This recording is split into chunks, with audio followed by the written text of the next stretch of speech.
Don't leave, I want to say something. Okay. Thank you, Governor. Hold on a second, I got to say something. So, thank you for the introduction, but before you all walk away from the stage, I have to tell the real story about what happened the first time we were together, because it's way better than what they just said. I was giving a talk to an organization, I think it was in Fargo. It was First Step, I believe it was. Yes. And I was told that the candidate for governor and his wife were going to be at the event, and you all were there. Well, I've done thousands of events over the years, and I've seen lots of candidates show up for 10 minutes, or show up for the reception ahead of time, or show up for the beginning of the keynote, and then they leave out the back door, so on. But Catherine and Doug, they came at the beginning, they stayed for the first reception, they stayed for my talk, they were the last ones to leave the talk, and then as I was walking out in the parking lot on one of those fine North Dakota sunsets, they were still there. And we talked and talked about advocacy, and from that day to this day, you have been unflagging in your commitment to this cause. And thank you so much for all of that. Thank you. And I'm going to do as the governor does. I'm going to take off my jacket. Thank you, Governor, perfect. for letting me do that. And we will get out of your way. Okay. How about that? All right. Okay. Thank you. Thank you. Well, I was going to... I'll put it right on the back. Okay, Here, right thanks, Governor.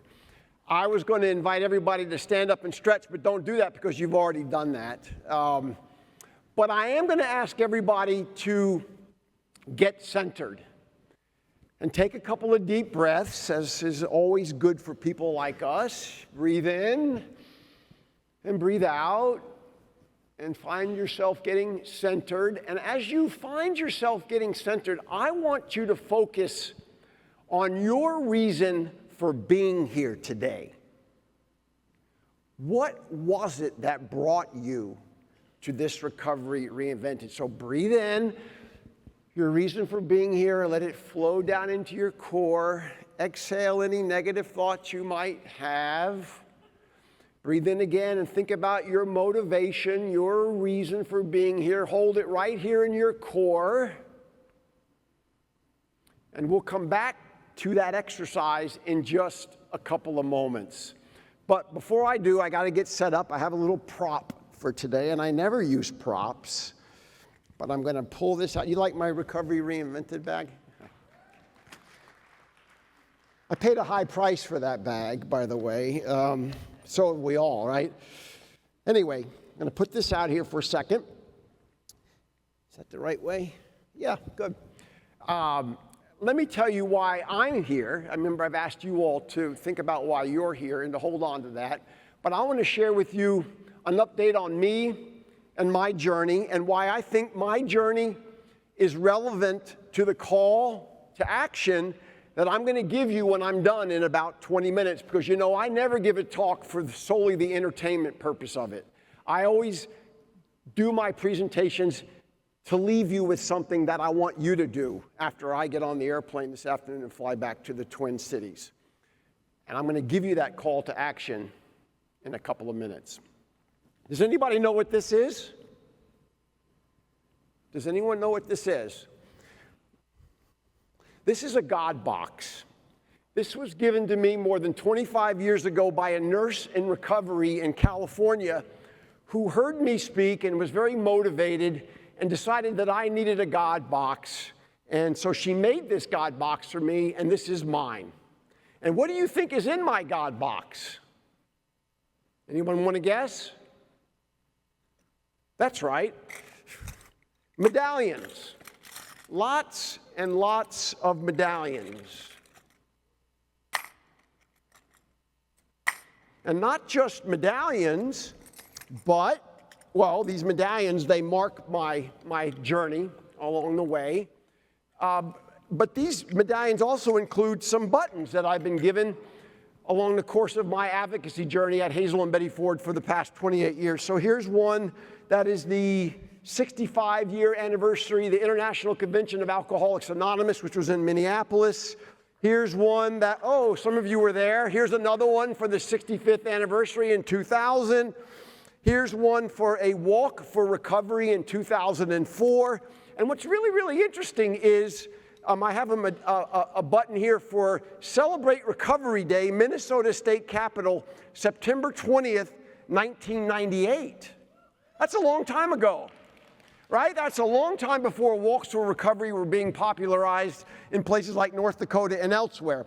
And so I've got all these buttons, and I've got all these chips that mark my journey, and taken together, everything that's in my God box represents my progress along the way.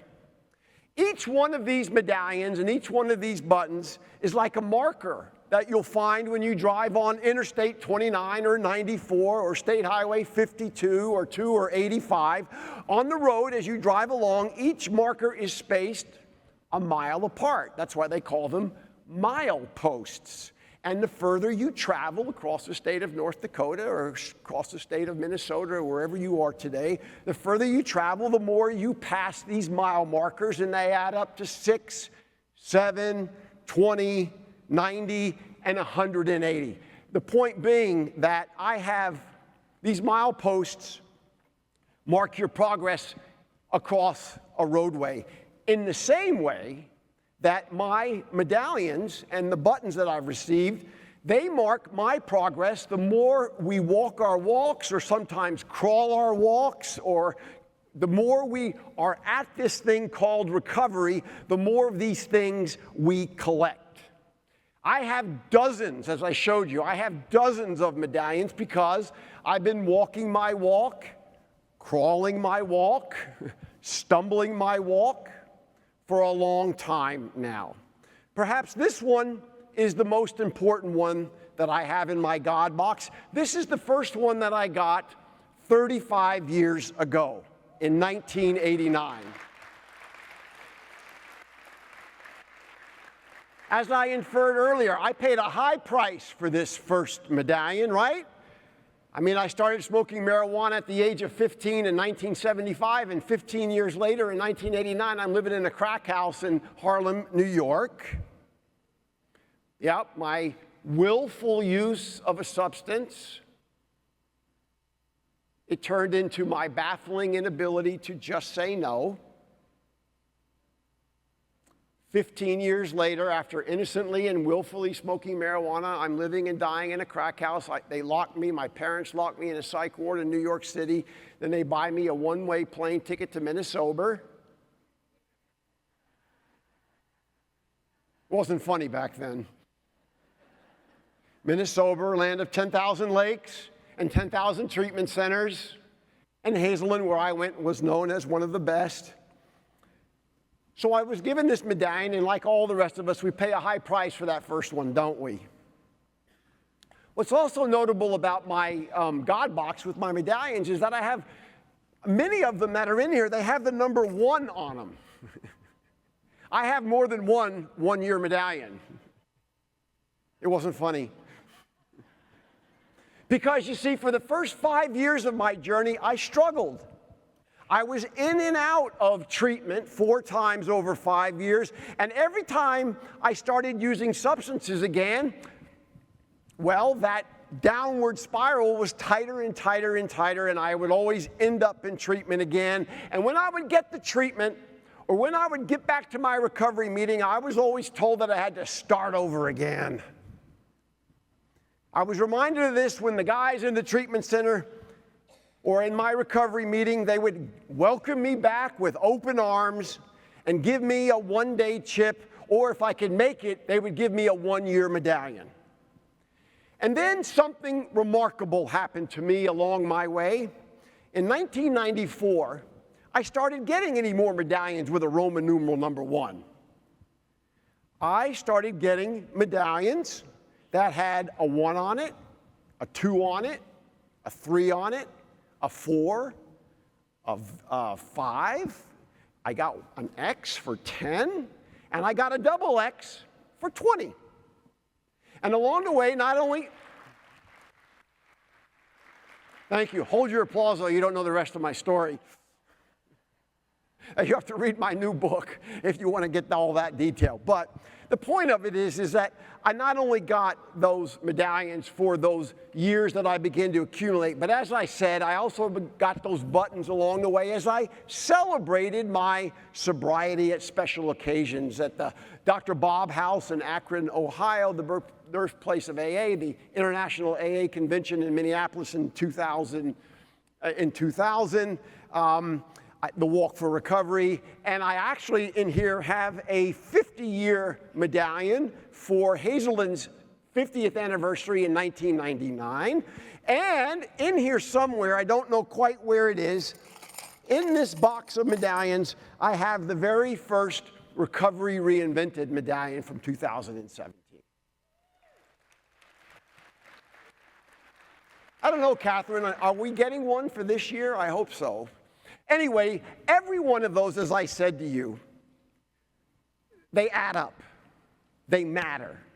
They're mileposts along our way. And when you've been on this journey as long as I have been, well, you know what? Your God box starts to add up, and it adds up, and it gets kind of heavy. In fact, I left behind some of my medallions when I flew up here yesterday with my colleague, Gene Vukas-Roberts, who's down here in the front row, Gene. I left my, some of my medallions at home because I was afraid that Delta would charge me for an overweight bag. My point is this. Every one of these medallions that we get is a milepost along our ways. Every medallion counts. Every medallion matters. If not for the first medallion, nothing else would happen, would it? And everything that's happened along my way counts too. It all matters to my journey. And for a long, long time along that journey, how I counted and how I celebrated my journey is with these medallions marking my sobriety. It was pretty simple. If I didn't take a drink or take a drug every 365 days, uninterrupted by those substances, would mean that I would get a new medallion for the next year with another Roman numeral 1 year larger than the previous. And then, about 10 years ago, I was jarred into a new way to see my recovery. It started after I had dental surgery in 2012. It was complicated dental surgery, and I developed complications from it, a neuralgia in my jaw. After that dental surgery, I was sent home in a lot of pain and with orders from my dentist to take it easy, eat soft foods, take my antibiotic, and take 2 Tylenol or Advil every 4 hours for pain. Oh, and at night, my dentist said, take 2 Percocet if you're in a lot of pain. And I was in a lot of pain. Whenever I lay my head down on the pillow at night, it would hurt more. For the first 4 days, I followed those directions exactly as they were prescribed. I loved the Percocet at night because they worked. None of us should suffer with pain, and I didn't want to suffer with pain, and so the Percocet, they worked at night. But they worked better because they did more than just take away my pain. They took away the sharper edges of my life. They softened the stress, the angst, the desire for perfectionism. Catherine talked about that earlier. Those Percocets took away the sadness over some of the harder aspects of my life in recovery. I had experienced the highest of highs in recovery, and I had experienced the lowest of lows. And those Percocets worked to sort of smooth out the rough edges of my life. Temporary relief in a clean, white, easy-to-swallow pill that was legal. And on day 4 after my surgery, I took a +1. Now, not for this audience, but for most audiences, it would say, well, so what? You took a +1. What's the big deal about that? But there's a reason why the directions on the side of the bottle say take 2 every 4 hours. They don't take 3 every 3 hours or something else. And when you have the mind of an alcoholic and an addict, and you have a hole in the soul that all of us have, which aches with the sense that we're not good enough or we need to be better than, when we start to mess with the formula for recovery, when we start to mess with the formula on the side of the bottle, taking a +1 is a big deal. Yep. 20 years after I walked out of the crack house and the bar for the last time, addiction found me in the pharmacy. Cunning, baffling, powerful, and patient. It waits. What was incredible about my experience as I struggled for 3 years with those pain meds on and off, what was amazing is I continued to function. In the old days of my addiction, whenever I would go to the crack house or the bar, I would vanish off the face of the earth. But this time, I continued to function. I did my job at Hazelden Betty Ford. I helped Hazelden and Betty Ford merge in 2014. I raised lots of money working with colleagues like Gene and others to raise lots of money for our nonprofit. I met my friend, Seanie Robb, a member of our board of trustees. I met Seanie during that period of time. I parented my 3 kids. I loved a woman named Nell Hurley, and we got married. I paid my taxes. I obeyed the speed limit. I showed up for life. I did my best to be a good citizen and a decent human being.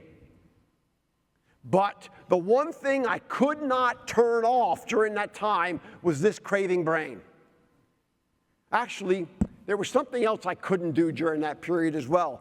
And Catherine talked about this eloquently. She talked about this earlier. I could not ask for help because of the shame.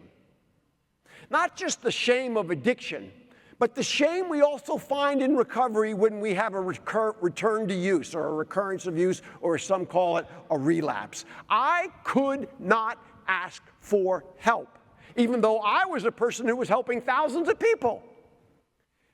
I could not ask for help because of the shame, and I could not ask for help because I feared what it would mean to starting my count all over again. Starting at the beginning with that first step. I hated the idea that this God box of medallions wasn't going to count anymore. Emptying the box and starting over, I couldn't imagine it. I couldn't imagine starting on day 1 or on a medallion with 1 day on it. During that period of time, I did not, even though I struggled with shame, even though I struggled with fear, I did not give up. For me, hope was a strategy. Because even though I struggled with my sobriety, I continued to hold on to the hope of my recovery. I did not know what to do, but I knew I had to hold on to hope until more was revealed. Hope was a strategy for this man in long-term recovery, because while I struggled with my sobriety, I continued to hold on to the hope of my recovery. I held on for dear life. I held on by helping other people. And finally, in 2016, a year before I was invited by Catherine and Doug to come and be a speaker at your first Recovery Reinvented. Finally, in 2016, I found an answer. Does anyone know what it is? Suboxone. Yeah, a medication called buprenorphine or Suboxone. That's right. I needed to change my attitude and change my perspective about the use of medications in sobriety, about the use of medicines developed by science and approved by the FDA to quiet this addict's craving brain. And you know what? It worked. My brain stopped misbehaving. And when it stopped craving, you know what I did? I was able once again to pick up and use all those tools in my toolbox. My 12-step program, my faith, my community of fellow travelers. And when this brain was silent again because of that anti-craving medication, I could hear the affirming words when I would shake my God box, and I would hear the collective resonance of all those coins banging together with a sound that reminded me of how far I had journeyed in recovery and how far the journey was worth it. Indeed, today I know that for me there is more to my recovery than sobriety. Let me repeat that because I think it's important. For me, there is more to my recovery than sobriety. Now, I know that sobriety is important, believe me, but you know what I have learned along my way? That it's not always attainable and not always sustainable.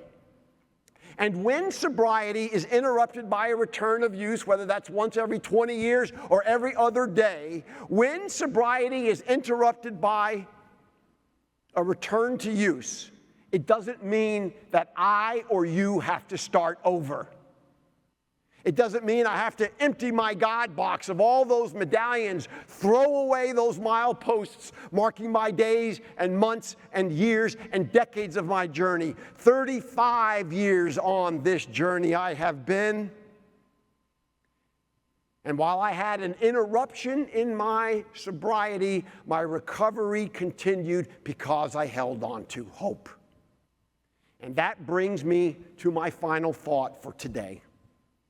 For the past 8 years, as you know, Recovery Reinvented has made a difference to people, yes, in North Dakota to start, but Recovery Reinvented has made a difference in 49 other states and around the world. Thanks to Catherine Burgum and Governor Doug Burgum, our world of recovery has changed. Recovery Reinvented has smashed the stigma. Recovery Reinvented has raised awareness about addiction, yes, but more importantly, Recovery Reinvented has raised awareness about recovery. It has inspired hope, it has provoked action, and it has built momentum towards lasting, sustainable change, not just in North Dakota, but around this country and around this world. For 8 years in a row now, without interruption. You know, I've worked at Hazelden since 1996, and I have done thousands of talks, and I have done a lot of really good venues, but I've never in my entire 28-year career, I have never seen an event that has only gotten better as the last 8 years have gone by and has consistently rolled on for 8 years in a row. Usually it's a one and done or a flash in the pan, but here we are for 8 years in a row without interruption. Advocacy in action is what this has been all about.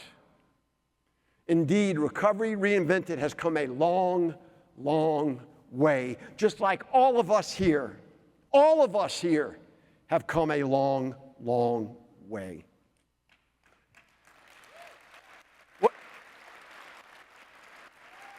Whether you've been walking your walk for decades, and by the way, there's a doctor right over here who I met today who has 55 years in recovery. Raise your hand, Doc.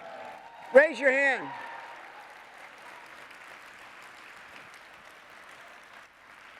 Whether we've been walking our walk for 55 years or multiples of years, or whether we've been walking our walk for months, or even if we've been walking our walk for a day or two, we have found a way on our journey that is never easy, but is always worth it. By working hard to recover, we have found our way to this place today together. No wonder today is a celebration. We've made it to this moment. But now, here we are in 2024, and we're at a crossroads. We must embrace the truth that Recovery Reinvented will need a new generation of champions to continue to build on this momentum and to continue to touch more lives. And you know what? It's not going to be up to Catherine and Doug to do that anymore. Things change. It's going to be up to us to continue to ensure that we don't allow the stigma of addiction to return to North Dakota, that we don't allow the stigma of addiction to return for wherever we live. It is up to us to make sure that access to treatment continues to expand, not contract. And we must make sure that people who need and deserve what we have get it, both in the acuity of the moment or later on with peer support, recovery community organizations, and other recovery supports. Catherine, Burgum, and Doug, it's inevitable. We know he's going to be leaving office in a couple of months, not because he's unpopular, but because he's out of time. They're going to move on, even though they're still going to be great residents of this state. They're going to move on in their steadfast, fearless leadership, their hands-on involvement, their generosity of resources, the roles that we have come to depend on, their remarkable efforts as we have known them up to now. It will change if it doesn't end.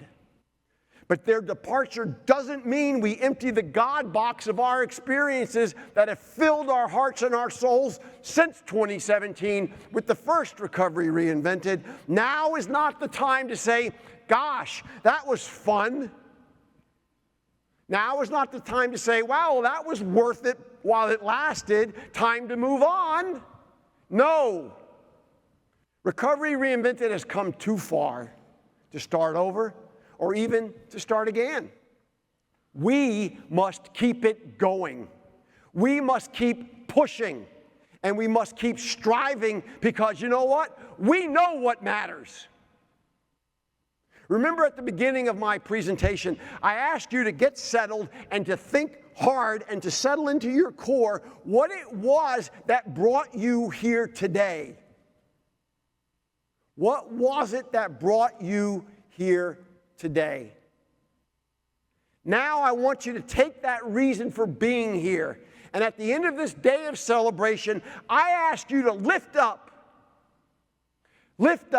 and carry your reason for being here, carry it back to your schools, carry it back to your houses of worship. Take it to the tribal nations with which we share geography. Take it to the county detox. Take it to drug courts. Take your reason for being here back to the treatment center where you work, like Providence House. Take your reason for being here to your small businesses and your large corporations like Hess and Medica. Thank you, Medica. Lift up your reason for being here and take it to your 12-step meeting or to your healing circles or to your yoga group. Tell your family what brought you here today. Share it in your community. Why you came here today and why that matters to you. Take that back to your own lives outside of here and share that with people. You choose who that is. You choose how to do that, but you must not let your reason for being here stay here. You must take your reason for being here and take it home and take it back to your own lives outside of here. It is up to all of us and each of us to carry the messages of Recovery Reinvented. Yes, to carry the messages of hope, help, and healing, and to build on the momentum. These messages must continue to resonate after Catherine and Doug decide what they're going to do next and move on. And there's no more important and relevant message than your own message on why it mattered enough for you to take time out of your busy lives to come here today. You must not be satisfied with just being here. You must take your reason for being here back to your communities where you live. Speak your truth. Share your reason. Speak your truth and share your reason with people in places that don't know about Recovery Reinvented. And explain why it all matters to you. We are the fortunate ones. We're the ones who got well. We're the ones who found recovery. And it is our responsibility It's our opportunity to share what we know and what we are living to help those who are not here today. That's who we're really here for. Those who are not here today. Those who still suffer in silence and secrecy and shame. Those who still suffer with addiction or mental illness or both. Those who do not yet know what we know. And those who do not yet live what we live. The satisfaction and the joy of life made possible. Life well lived by the days and the weeks and the months and the years and the decades when we never stopped counting along our journeys that have added up to our lives in recovery. Lives in recovery that we pass on to help others find their way too. Lives in recovery that we pass on so that next year, those people who struggle with shame, hopelessness, and fear are inspired to come to the next Recovery Reinvented. Thank you very much.